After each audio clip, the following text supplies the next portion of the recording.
2019-2020 is going to be another great year for Bakersfield College.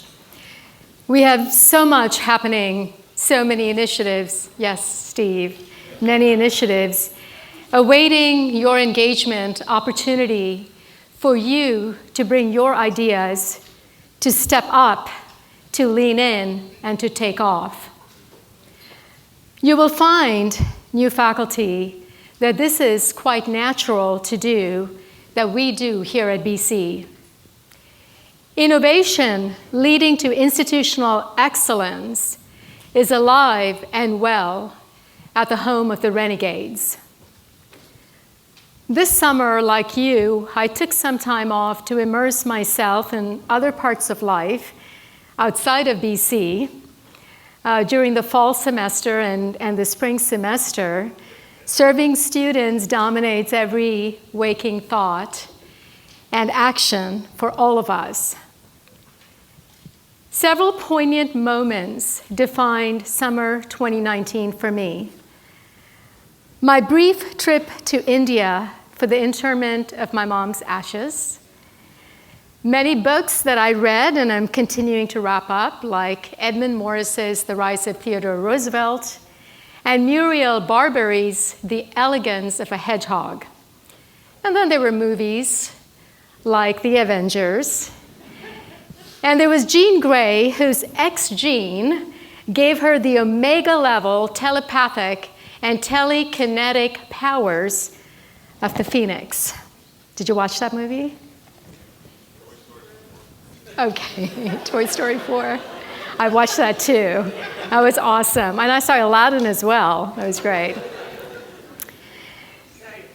Then there were the shootings in Gilroy, El Paso, and Dayton, which I will address at the very end of my comments today. This summer, a few of us had the opportunity to attend a speaker series that's hosted by the Current Citizens for Sustainable Government, and the speaker was a retired philosophy faculty. Is Reggie Williams in the house? Greg Jensen.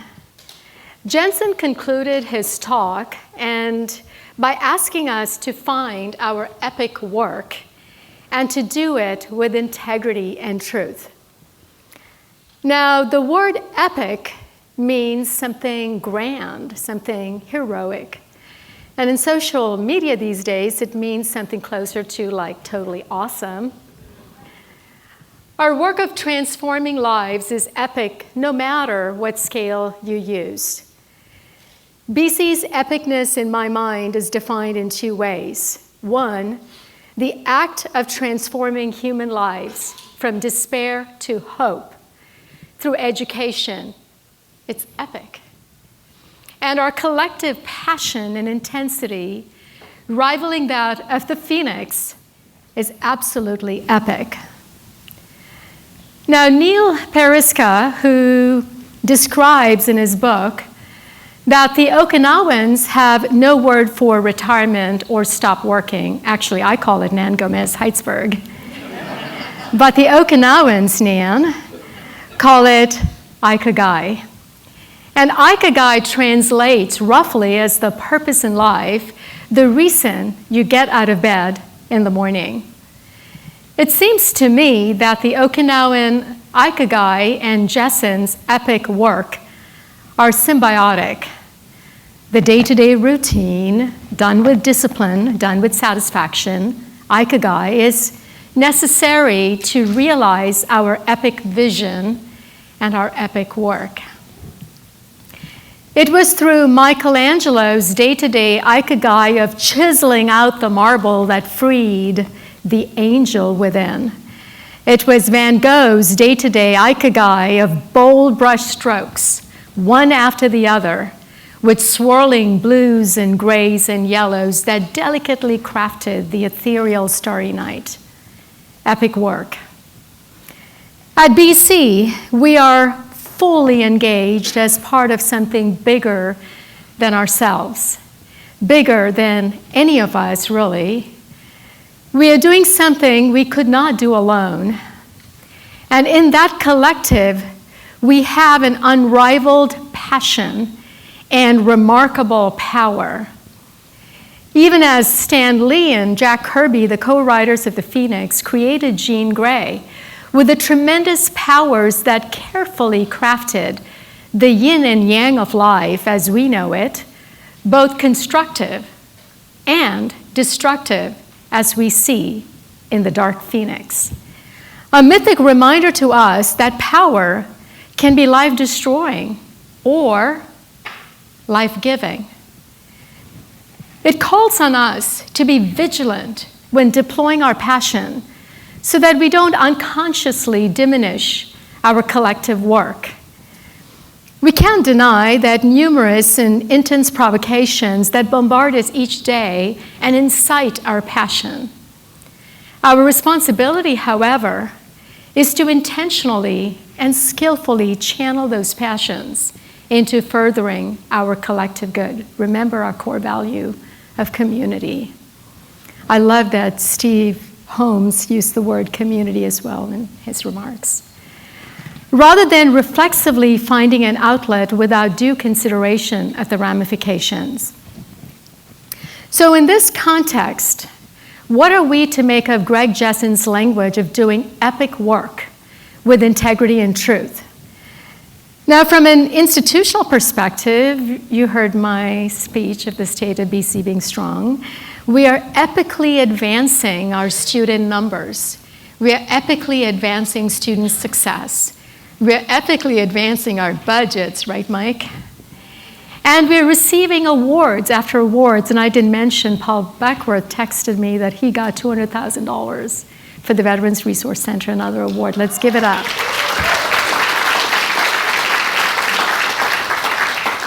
So in the midst of receiving all these awards and the epic work, when I sit in my backyard and take time to reflect, it is the small daily things, not the epic big things that bring me the most joy. The small moments that at first glance appear to be little nothings and turn out to be the significant somethings. It is the students who come to us strangers and leave as friends. It is Samantha Pulido's, where's Samantha? Radiant smile. I keep remembering your face and remembering how everyone in the audience responded to you, Samantha, and that's the truth. Her radiant smile when she, along with Steve Watkins, spoke on behalf of Bakersfield College when they proudly accepted the John W. Rice Award. And in this realization, I'm particularly struck by the recent mass shootings that took the lives of 34 across the states of California, Texas, and Ohio. The youngest, little Stephen Romero, who had just celebrated his 6th birthday at Legoland, was at the Garlic Festival with his mother and his grandmother. The oldest, Angelina Inglesby, at 86, living her final years in peace, was inexplicably shot down to die as if at war. This is now part of our story too. Our campus safety officers, and you have Dr. Nikki Damania with our senior officers here on the stage, working very diligently with our Students of Concern team, have done a good job training all of us to be vigilant. What do they tell us every time? If you see something, say something, and do something. And that's been our motto. The Bakersfield Police Department has partnered with us, and Chief Lyle Martin this summer, I went to meet him and he looked me in the eye. He's a renegade, by the way. So, I mean, everyone is a renegade. So he looked me in the eye and he said that he is going to have BPD patrol cars on our campus this fall. He assured me that he will partner with Dr. Damania, with our senior officers, to bring a full community-wide simulation, an active shooter simulation that this team is leading. He assured me that in 1 year, he will have armed police officers on our campus. And he assured me that in 18 months, he will have a substation at Bakersfield College.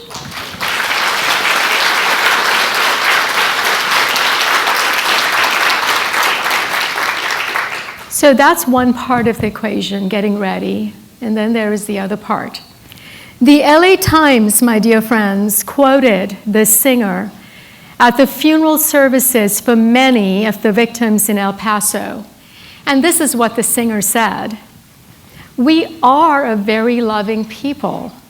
How can he do this? He doesn't know us." That is where we come in. Education opens us up to differing worldviews and provides the space needed for us to coexist and thrive.